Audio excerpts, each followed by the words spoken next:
السلام علیکم ورحمۃ اللہ وبرکاتہ۔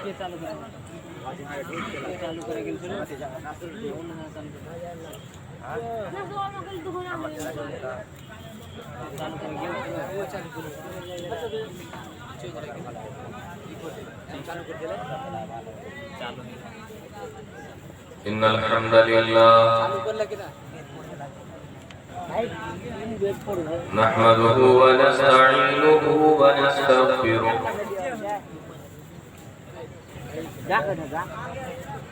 ونعوذ بالله من شرور أنفسنا ومن سيئات أعمالنا من يهده الله فلا مضل له ومن يضلل فلا هادي له وأشهد أن لا إله إلا الله وحده لا شريك له وأشهد أن محمدا عبده ورسوله يا أيها الذين آمنوا اتقوا الله حق تقاته ولا تموتن إلا وأنتم مسلمون يا أيها الناس اتقوا ربكم الذي خلقكم من نفس واحدة وخلق منها زوجها وبث منهما رجالا كثيرا ونساء واتقوا الله الذي تساءلون به والأرحام إن الله كان عليكم رقيبا يا أيها الذين آمنوا اتقوا الله وقولوا قولا سديدا يصلح لكم أعمالكم ويغفر لكم ذنوبكم ومن يطع الله ورسوله فقد فاز فوزا عظيما أما بعد فإن خير الحديث كتاب الله وخير الهدي هدي محمد صلى الله عليه وسلم وشر الأمور محدثاتها وكل محدثة بدعة وكل بدعة ضلالة وكل ضلالة في النار أعوذ بالله السميع العليم من الشيطان الرجيم بسم الله الرحمن الرحيم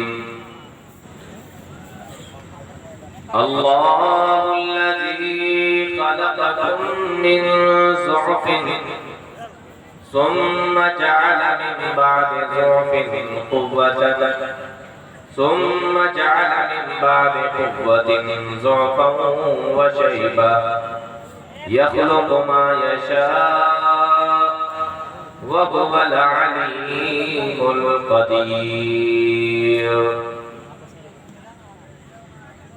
باوقار معزز علماء کرام، دور اور پاس سے تشریف لائے محترم سامعین، نوجوان ساتھیوں، پردہ نشین خواتین اور پیارے بچوں، ہم اور آپ لوگ اس بات کو بہت اچھے طریقے سے جانتے ہیں کہ اللہ رب العالمین نے انسانی زندگی کے 3 دور بنائے ہیں۔ انسان دنیا کے اندر جب آتا ہے تو اللہ رب العالمین نے زندگی کے 3 دور بنائے ہیں۔ پہلا دور اس کا بچپن ہوتا ہے، دوسرا دور انسان کی جوانی کا دور ہوتا ہے، اور تیسرا دور اس کا بڑھاپا ہوتا ہے، اور اس کے بعد پھر انسان ختم ہو جاتا ہے، مر جاتا ہے۔ چوتھا دور اس کی زندگی کے اندر نہیں ہوتا۔ یہ تین دور اللہ رب العالمین نے بنایا ہے، اور ان تین دور کو اللہ رب العالمین نے قرآن کریم کی ایک آیت کریمہ کے اندر بیان فرمایا۔ قرآن کریم کی الفاظ میں سنیں کہ اللہ رب العالمین نے ان تین دور کو قرآن کریم کے اندر کس طریقے سے بیان فرمایا۔ اللہ رب العالمین ارشاد فرماتا ہے اللہ الذی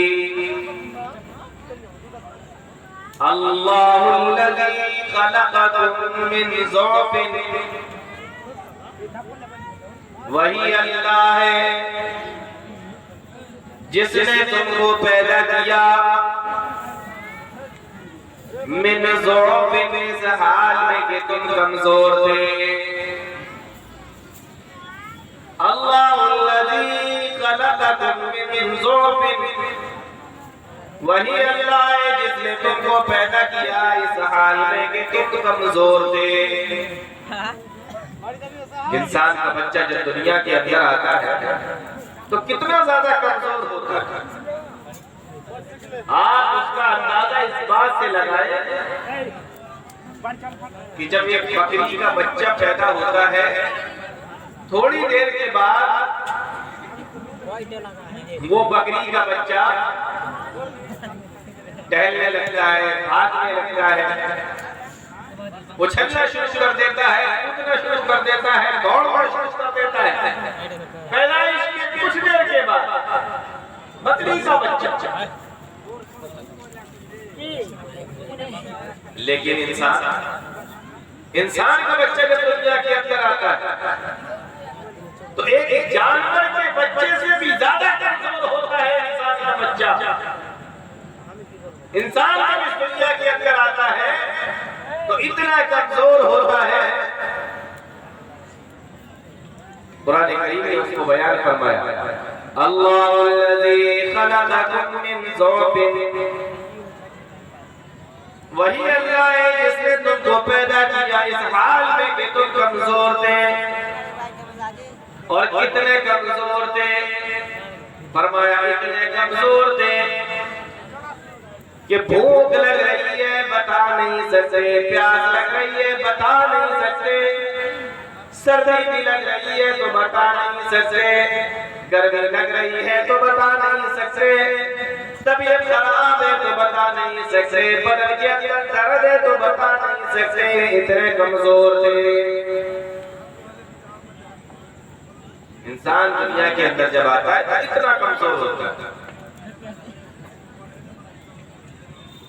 جب بھوک لگی ہمارے پاس میں کوئی ذریعہ نہیں بتانے کا، جب پیاس لگی تو ہمارے پاس میں کوئی ذریعہ نہیں بتانے کا، اتنے کمزور ہیں کہ بس بھوک لگتی ہے تو بھی رونا شروع کر دیتے ہیں، پیاس لگتی ہے تو بھی رونا شروع کر دیتے ہیں، اور بدن کے اندر درد ہوتا ہے تب بھی رونا شروع کرتے ہیں، گرمی لگتی ہے تب بھی روتے ہیں، سردی لگتی ہے تب بھی روتے ہیں، رونے کے علاوہ کوئی دوسرا راستہ ہمارے پاس نہیں ہے، اتنے زیادہ کمزور ہیں۔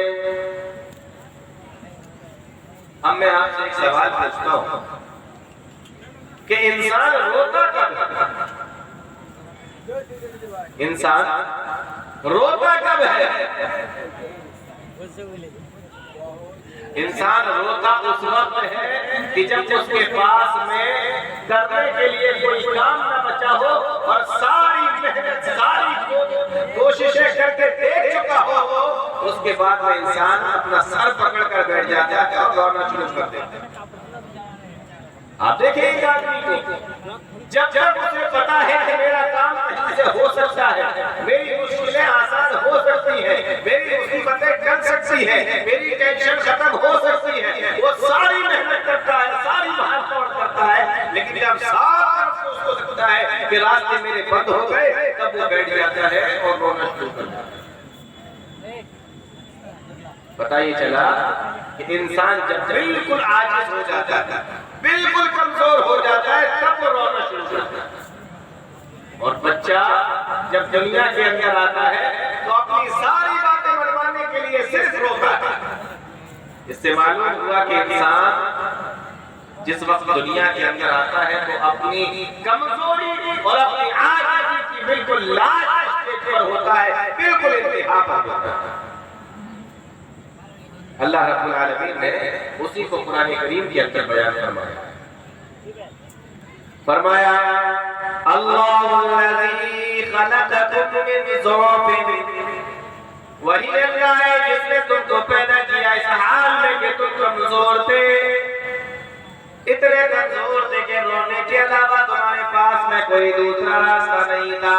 بھوک لگ رہی ہے تب بھی رو رہے ہو، پیاس لگ رہی ہے تب بھی رو رہے ہو، سردی لگ رہی ہے تب بھی رو رہے ہو، گرمی لگ رہی ہے تب بھی رو رہے ہو، بخار ہے، بدن میں درد ہے، کوئی بیماری ہے، کوئی تکلیف ہے، تب بھی رو رہے ہو، اور کوئی نہیں سمجھ پا رہا ہے کہ تم رو کیوں رہے ہو۔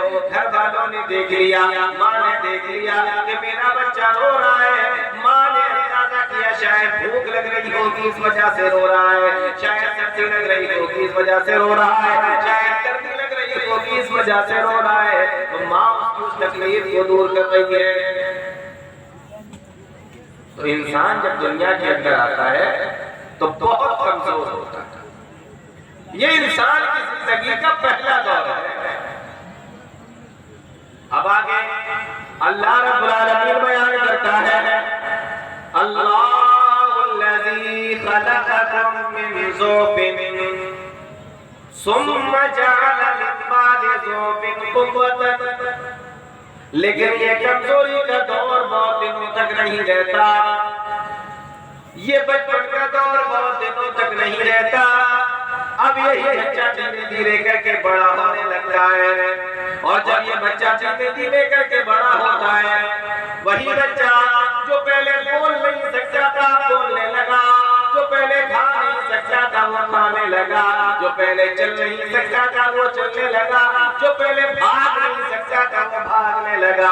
اب یہ بچہ دھیرے دھیرے کر کے بڑا ہو رہا ہے، اب اس کی کمزوری کا دور ختم ہوتا جا رہا ہے، اب یہ طاقتور بنتا چلا جا رہا ہے، اب یہ بڑا ہوتا جا رہا ہے، اب یہ جوان ہوتا جا رہا ہے۔ اللہ رب العالمین نے قرآن کریم کے اندر اسی چیز کو بیان فرمایا، کیا فرمایا؟ ثم جعل من بعد ضعف قوة، پھر ہم نے کمزوری سے طاقتور بنا دیا، اب تم جوان ہو گئے ہو، تمہاری ہڈیوں کے اندر طاقت آ گئی ہے، تمہارے بال کالے کالے ریشم جیسے نکل آئے ہیں، خون کے اندر گرمی آ گئی ہے، بدن کے اندر طاقت آ گئی ہے، جسم کے اندر حرارت آ گئی ہے، اب تم جوان ہو گئے ہو، اب تم طاقتور ہو گئے ہو، اب تمہاری ہڈیاں بھی مضبوط ہو گئی ہیں، اور تم جب جوان ہوئے طاقتور ہوئے تو جوانی کے نشے میں آ کر تم نے یہ دعویٰ کر دیا من اشد منا قوة، ہم سے زیادہ طاقتور اب کون ہے؟ محلے کے اندر کسی نے اگر زور سے بات کرتی آپ لڑنے کے لیے تیار ہو گئے، گاؤں میں سماج میں کسی نے آپ سے کچھ کہہ دیا آپ لڑنے کے لیے تیار ہو گئے کہ تیری اتنی ہمت میں مجھ سے کچھ کہہ سکے تو آپ اندازہ کرتے ہیں یہی انسان ہے نا۔ بچپن میں تھا تو نہ بیٹھ پا رہا ہے، نہ چل پا رہا ہے، نہ اٹھ پا رہا ہے، نہ کرپٹ بدل پا رہا ہے، اور آج اللہ رب العالمین نے اس کو طاقتور بنا دیا تو اس سے اپنی جوانی کا طاقت کا نشہ نہیں اتر رہا، کسی کو بولنے نہیں دیتا، کسی کی چلنے نہیں دیتا، گھر میں بھی کسی کی نہیں سنتا، گھر والے بھی پریشان ہیں، بھائی بھی پریشان ہیں، ماں باپ پریشان ہیں۔ عجیب انسان ہے، کمزور تھا تو اتنا کمزور تھا، طاقتور بنا تو اتنا بنا تو کہہ رہا ہے من اشد منا قوة، ہم سے زیادہ طاقتور۔ اب دیکھیں کہ کس طریقے کی جوانی ہوتی ہے لوگوں کو۔